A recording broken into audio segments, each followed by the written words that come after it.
ಹಾಕಿಲ್ಲ ಇನ್ನು? ಅದು ಗಿಡ ಎತ್ತರ ಹೋಗಿಲ್ಲ. ಅಡಿಕೆ ಮರ ಎತ್ತರ ಹೋದ್ರೆ ಮಾತ್ರ ಕಾಳುಮೆಣಸು ಬೆಳಿಬಹುದು. ಮಲೆನಾಡ ಕನ್ನಡಿಗ ಚಾನೆಲ್ ನ ಮಾರ್ಗದರ್ಶಕರು ಇದ್ದಾರೆ, ಪ್ರಶಾಂತ್ ಜೋಶಿ ಅಂತ.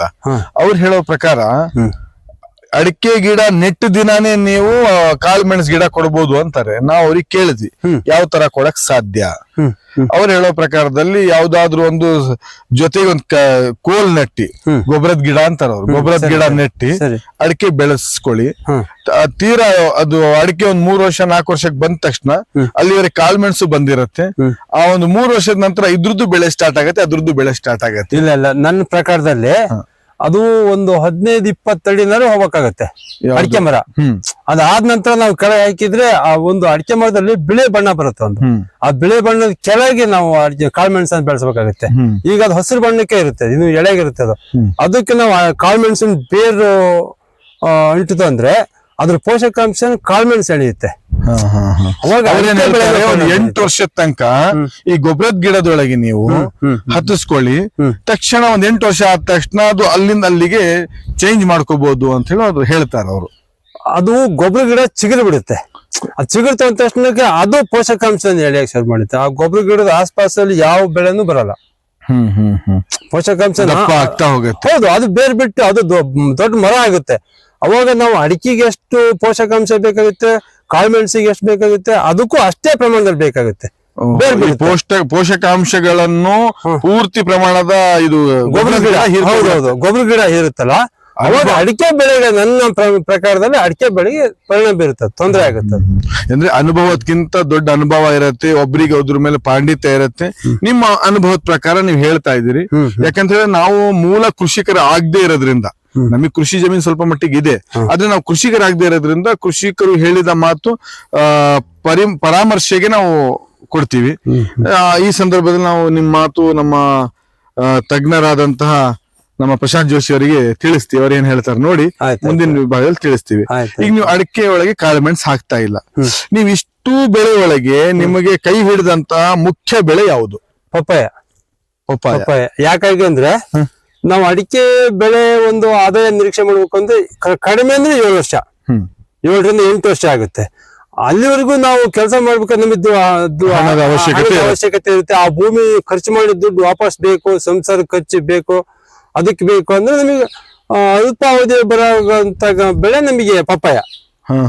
ಗಿಡ ನೆಟ್ಟು 9 ತಿಂಗಳು ಬೆಳೆ ಶುರು ಆಗುತ್ತೆ. ಅದು ಬೆಳೆ ಶುರುವಾಗಿ ಚೆನ್ನಾಗಿ ಬಂತು, ಕೃಷಿ ಮಾಡ್ತಾ ಇದ್ವಿ, ಔಷಧಿ ಹೊಡೆದಿವಿ, ಗೊಬ್ಬರ ಹಾಕಿದ್ವಿ, ಕಳೆ ನಿರ್ವಹಣೆ ಮಾಡಿದ್ವಿ ಅಂದ್ರೆ 2.5-3 ವರ್ಷ ಬೆಳೆ ಬರುತ್ತದು. ಪಪ್ಪಾಯದಲ್ಲಿ ಎಷ್ಟು ಅನುಭವ ಇದೆ ನಿಮಗೆ? ಪಪ್ಪಾಯದಲ್ಲಿ 6 ವರ್ಷ ಆಯ್ತು ನನಗೆ, 6-7 ವರ್ಷ ಆಯ್ತು ನನಗೆ. ಎಷ್ಟು ವರ್ಷದ ಬೆಳೆ ಪಪ್ಪಾಯ? ಆತರ ಹೇಳಕ್ಕಾಗಲ್ಲ. ಚೆನ್ನಾಗ್ ಬಂತು ಅಂದ್ರೆ 3 ವರ್ಷ ಬರುತ್ತೆ, ಬೆಳೆನೇ 3 ವರ್ಷ ಬರುತ್ತೆ. ಬೆಳೆನೇ 3 ವರ್ಷ ಬರುತ್ತೆ. ಒಂದು ಗಿಡ ಸರಾಸರಿ ಒಂದು ಗಿಡ ಅದ್ರ ಜೀವಿತ ಕಡಿಮೆ ಅಂದ್ರೆ ಒಂದು 100 kg ಬರುತ್ತೆ. ಕಡಿಮೆ ಅಂದ್ರೆ 100 kg, ಜಾಸ್ತಿ ಅಂದ್ರೆ 2 ಕ್ವಿಂಟಲ್ ಮೇಲೆ ಬರುತ್ತೆ. 200 kg ಮೇಲೆ ಒಂದು ಗಿಡ. ಹೌದೌದು, ನಾವು ಬೆಳೆದಿದೀವಿ ಅದನ್ನ. ಈ ಮೊದ್ಲಿನ ಬ್ಯಾಚಲ್ಲಿ ನಾವು ಬೆಳೆದಿದೀವಿ. ಈ ಏನ್ ಹೆಸರು ಇದ್ರದ್ದು? ಇದು ವೆಲ್ಕಮ್ ಅಂತ ಹೇಳಿ ಒಂದ್ ತಳಿ, ವೆಲ್ಕಮ್ ಕ್ರಾಪ್ ಸೈನ್ಸ್ ಅಂತ ಹೇಳಿ. ಅದ್ರಲ್ಲಿ ಇದು ವೆಲ್ಕಮ್ WS46 ಅಂತ ಹೇಳಿ. ಇದು ನಮಗೆ ಮಾರ್ಕೆಟಿಂಗ್ ಚೆನ್ನಾಗ್ ಬರುತ್ತೆ. ವ್ಯಾಪಾರಸ್ಥರು ಹುಡುಕಿ ಬರ್ತಾರೆ. ಕೆಲವು ತಳಿಯಲ್ಲಿ ಹಣ್ಣು ಕೆಟ್ಟೋಗುತ್ತೆ ಬೇಗ ಅಂತ ಹೇಳ್ತಾರೆ, ಮಾಗೋಗ್ಬಿಡುತ್ತೆ ಅಂತ. ಇದು 1 ವಾರ ಗಟ್ಟಿ ಬರುತ್ತೆ. ಇದು 1 ವಾರ ಗಟ್ಟಿನೇ ಇರುತ್ತೆ. ಹಣ್ಣು ಫುಲ್ ಕಲರ್ ಬಂದ್ರು ಕೂಡ ಇದು ಗಟ್ಟಿ ಇರ್ತದೆ. ಅದಕ್ಕೆ ವ್ಯಾಪಾರಸ್ಥರು ನಿರ್ವಹಣೆ ಯಾವ ತರ ಮಾಡ್ತೀರಿ ನೀವು? ಏನು ಬೆಳೆ ನಿರ್ವಹಣೆ? ಬೆಳೆ ನಿರ್ವಹಣೆ ಏನಿಲ್ಲ, ಬೀಜ ಹಾಕಿ 20 ದಿವಸಕ್ಕೆ ಬೀಜ ಮೇಲೆ ಬರ್ತೈತೆ. ಅದು ಹುಟ್ಟಿ 1 ತಿಂಗಳಿಗೆ ಗಿಡ ಭೂಮಿ ನಡ್ಬೇಕು ನಾವು. ಭೂಮಿ ನಟ್ಟು 9 ತಿಂಗಳು ಬೇಕು. ಬೀಜ ಎಲ್ಲಿ ಹಾಕ್ಬೇಕು ನಾವು? ಬೀಜ ಎಲ್ಲ ನಾವು ಪಾಲಿ ಹೌಸ್ ಅಲ್ಲಿ ಬೆಳೆಸಬೇಕಾಗುತ್ತೆ.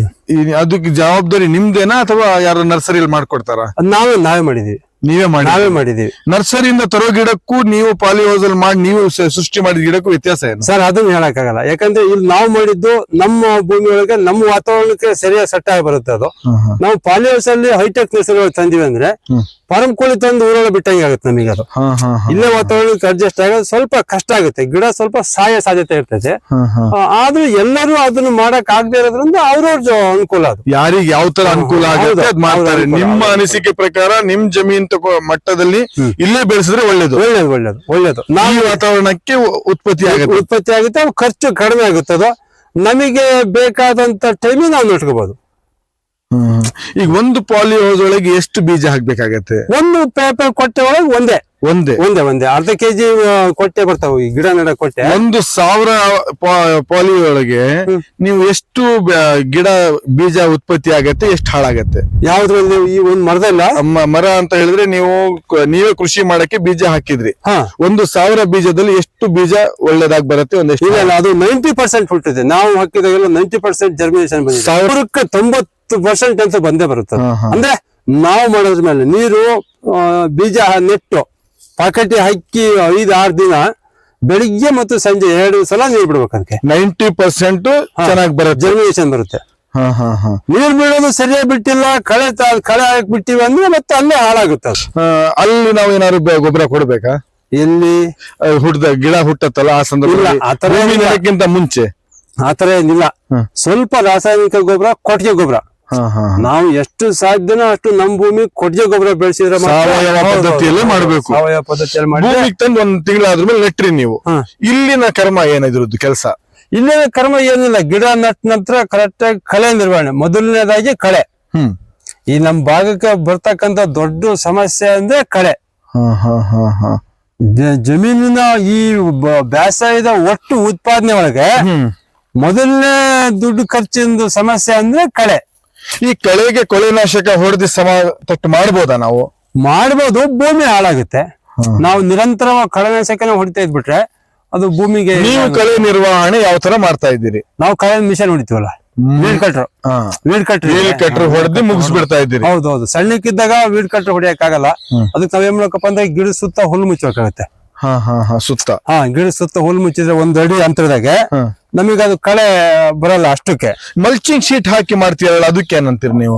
ಮಲ್ಚಿಂಗ್ ಶೀಟ್ ಹಾಕಿ ಮಾಡಿದ್ರೆ ಮಳೆಗಾಲದಲ್ಲಿ ನಮಗೆ ಏರಿ ಮೇಲೆ ಆಗುತ್ತೆ, ಗಿಡ ಬೀಳೋ ಸಾಧ್ಯತೆ ಹೆಚ್ಚಿಗೆ ಇರುತ್ತೆ. ಮಲ್ಚಿಂಗ್ ಪೇಪರ್ ಹಾಕಿದ್ರೆ, ಮಲ್ಚಿಂಗ್ ಪೇಪರ್ ಹಾಕಿ ಈ ಮೊದ್ಲೇ ನಾವು ಮಲ್ಚಿಂಗ್ ಪೇಪರ್ ಹಾಕಿ ಮಡಿ ಮೇಲೆ ಮೆಣಸು ಹಾಕಿ ಕೆಳಗೆ ಪಪ್ಪಾಯ ಹಾಕಿ ಅದನ್ನೆಲ್ಲ ಮಾಡಿದ್ವಿ. ಸುಖ ಆಗಿಲ್ಲ. ಸುಖ ಅಲ್ಲ, ನಾವು ನಿರೀಕ್ಷೆ ಪಟ್ಟಂತ ಒಂದು ಇಳುವರಿ ಬರ್ಲಿಲ್ಲ. ಈ ಗೊಬ್ಬರ ಕೊಡೋದು 1 ತಿಂಗಳು ಆದ್ಮೇಲೆ ಯಾವಾಗ ಕೊಡ್ಬೇಕು? 1 ತಿಂಗಳು ಅಂತ ಏನಿಲ್ಲ ಅದಕ್ಕೆ. ಈಗ ತಿಂಗಳು ಆದ್ಮೇಲೆ ನೆಟ್ರಿ ನೀವು. ಇಲ್ಲಿ ಯಾವ ತರ ನಾವು ನೋಡ್ಕೋಬೇಕು ಇದಕ್ಕೆ? ಅದೇ ಕಳೆ ಮತ್ತು ಗೊಬ್ಬರ ಯಾವಾಗ ಕೊಡ್ಬೇಕು? 1 ತಿಂಗಳಿಗೊಂದು ಅಥವಾ 1 ತಿಂಗಳು 15 ದಿವಸಕ್ಕೊಂದು ಸ್ವಲ್ಪ ಏನಾದ್ರು ರಾಸಾಯನಿಕ ಗೊಬ್ಬರ ಕೊಡ್ಬೇಕಾಗುತ್ತೆ. ನೆಡ್ಬೇಕಾದ್ರೆ ಏನ್ ಚೌಕಟ್ಟಿನಲ್ಲಿ ನೆಡ್ಬೇಕಾಗತ್ತೆ? ಆತರ ಇದ್ದಿಲ್ಲ. ಅವ್ರು ರೈತ ಯಾವ ಭೂಮಿ ಒಳಗೆ ಏನ್ ಬೇಸಾಯ ಮಾಡ್ತಾನೆ, ಅಂತರ್ ಬೇಸಾಯವಾಗಿ ಮಾಡ್ತಾನೆ ಇದನ್ನ, ಇಲ್ಲ ಇದನ್ನೇ ಮುಖ್ಯವಾದ ಬೆಳೆ ಮಾಡ್ತಾನೋ ಅದ್ರ ಮೇಲೆ ಅವಲಂಬಿತ ಆಗ್ತದೆ ಅದು. ಇದನ್ನೇ ಮುಖ್ಯ ಬೆಳೆ ಮಾಡೋದಾದ್ರೆ 6-6ಕ್ಕೂ ನೋಡ್ಬೇಕಾಗತ್ತೆ. ಗಿಡ ಸಂಖ್ಯೆ ಹೆಚ್ಚಿಗೆ ಬೇಕು ಅಂದ್ರೆ 9-9ಕ್ಕೂ ಹಾಕ್ಬೋದು. ಅಡಿಕೆ ಒಂದು ದಾಯದಲ್ಲಿ 9-9ಕ್ಕೆ ಮಾಡ್ಬೋದು. 9-9 ಮಾಡಿದ್ರೆ ಏನಾಗುತ್ತಪ್ಪ ಅಂದ್ರೆ ಗಿಡ ಸ್ವಲ್ಪ ಒಂದಕ್ಕೊಂದು ದೂರ ಇರ್ತೈತಿ, ಅವಾಗ ಬೇಗ ಎತ್ತರ ಹೋಗಲ್ಲ ಅದು. ಈ ಜೊತೆಗೆ ಬಹಳಷ್ಟು ಗಿಡ ಇದ್ರೆ ಜೊತೆ ತಗೊಂಡ್ ಹೋಗೋದು ಬೇಗ ನಾನ್ ಮುಂದೆ ಹೋಗ್ಬಿಡುತ್ತೆ ಅದು. ಅವಾಗ ನಮಗೆ ಏನಾಗುತ್ತಪ್ಪ ಅಂದ್ರೆ ಕಾಯಿ ಕೊಯ್ಯಕ್ ತಂದ್ರೆ, ಆಮೇಲೆ ಇದಕ್ಕೆ ಔಷಧಿ ರಾಸಾಯನಿಕ ಒಂದ್ ಪಕ್ಷ ಸಿಂಪಡಣೆ ಮಾಡ್ಬೇಕು ಅಂದ್ರೆ ಓಡಾಡಕ್ ಆಗಲ್ಲ. ಕಾಯಿ ತಗೊಂಡು ಹೊತ್ಕೊಂಡು ಹೊರ ಹಾಕ್ಲಿಕ್ಕೆ ಅದಕ್ಕೂ ಸಮಸ್ಯೆ ಆಗುತ್ತೆ. ಕಟಾವ್ ಮಾಡ್ಲಿಕ್ಕೆ, ಬೆಳೆ ಕಟಾವ್ ಮಾಡ್ಲಿಕ್ಕೆ. ಈಗ ನಿಮ್ ಜಮೀನಿನಲ್ಲಿ ಏನ್ ಆಯಾ ಚೌಕಟ್ಟಲ್ಲಿ ಹಾಕಿದಿರಿ ನೀವು? ನಾವು 9-9 ಹಾಕಿದ್ವಿ. 9-9. ಬೇರೆ ಕೃಷಿಕರು ನೀವು 9-9 ಹಾಕ್ರಿ ಅಂತ? ಅದೇ ಒಳ್ಳೇದು. ನನ್ನ ಪ್ರಕಾರದಲ್ಲಿ 9-9 ಒಳ್ಳೇದು. ಇದು ಅಂತರ್ ಬೆಳೆಯಾಗೇನ್ ಬೆಳೀತಾ ಇಲ್ಲ. ಇದು ಈ ಒಂದು ಭೂಮಿ ಒಳಗೆ ಈಗ ನಾವು ಇದೇ ಮುಖ್ಯ ಬೆಳೆ, ಕೇವಲ ಪಪ್ಪಾಯನೇ ಮುಖ್ಯ ಬೆಳೆನೇ ಮಾಡಿದೀವಿ. 1 ಎಕರೆಗೆ ಪಪ್ಪಾಯದಲ್ಲಿ ಏನು ಗಣನೀಯ ಲಾಭ ಗಳಿಸಬಹುದು ಅಂತ ಅಂತೀರಿ?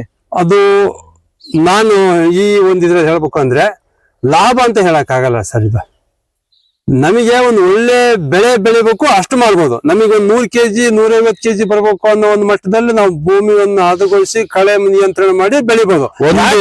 ಇದು ಯಾಕೆ ಹೇಳ್ತೀವಿ ಅಂದ್ರೆ ರೇಟು ದರ ಇದೆಯಲ್ಲ, ದರ ನಿಗದಿ ನಮ್ ಕೈಗಿಲ್ಲ.